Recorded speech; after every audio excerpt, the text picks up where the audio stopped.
সারা দেশের পাশাপাশি রাজ্যেও বিভিন্ন কর্মসূচির মধ্য দিয়ে পালন করা হয় ভারতীয় জনতা পার্টির ৪৫তম প্রতিষ্ঠা দিবস। বিজেপির পশ্চিম ত্রিপুরা আসনের নির্বাচনী কার্যালয়ে দিনটি পালন করা হয়। দলীয় পতাকা উত্তোলন করেন প্রদেশ বিজেপির সভাপতি রাজীব ভট্টাচার্য।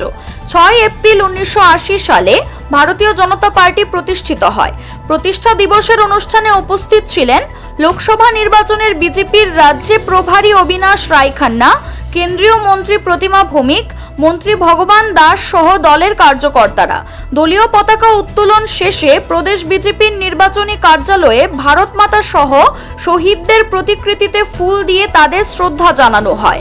পরে প্রদেশ বিজেপির সভাপতি রাজীব ভট্টাচার্য বলেন, ১৯৮০ সালের ৬ এপ্রিল আজকের দিনে প্রয়াত প্রাক্তন প্রধানমন্ত্রী অটল বিহারী বাজপেয়ীর হাত ধরে ভারতীয় জনতা পার্টির প্রতিষ্ঠা হয়েছিল।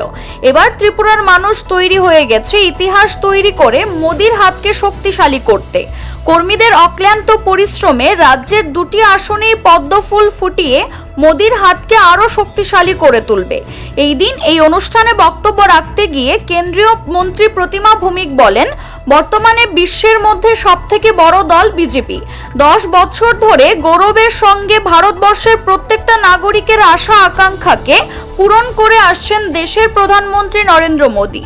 এই দিন তিনি বক্তব্যের শুরুতে স্লোগান তুলেন, এবার ৪০০ পার, ফের মোদী সরকার। এদিকে ভারতীয় জনতা পার্টির ৪৫তম প্রতিষ্ঠা দিবস উপলক্ষে শনিবার রামনগর বিধানসভা কেন্দ্রের নির্বাচনী কার্যালয়ে দলীয় পতাকা উত্তোলন করেছেন আগরতলা পুর নিগমের মেয়র দীপক মজুমদার। ১৯৮০ সালে এই ৬ এপ্রিল আজকের দিনে আমাদের প্রয়াত প্রধানমন্ত্রী অটল বিহারী বাজপেয়ীর হাত ধরে ভারতীয় জনতা পার্টির রচনা হয়েছে। আজকে আমরা এই প্রতিষ্ঠা দিবস আমরা উদযাপন করছি সারা ভারতবর্ষের ব্যাপী, এবং তার সঙ্গে আমাদের এই ত্রিপুরা রাজ্যে প্রত্যেকটা ভূতে ভূতে আমাদের এই স্থাপনা দিবসকে সামনে রেখে আমরা পার্টির প্রতিষ্ঠা দিবস আমরা উদযাপন করছি। CRI TV, channel for news and entertainment.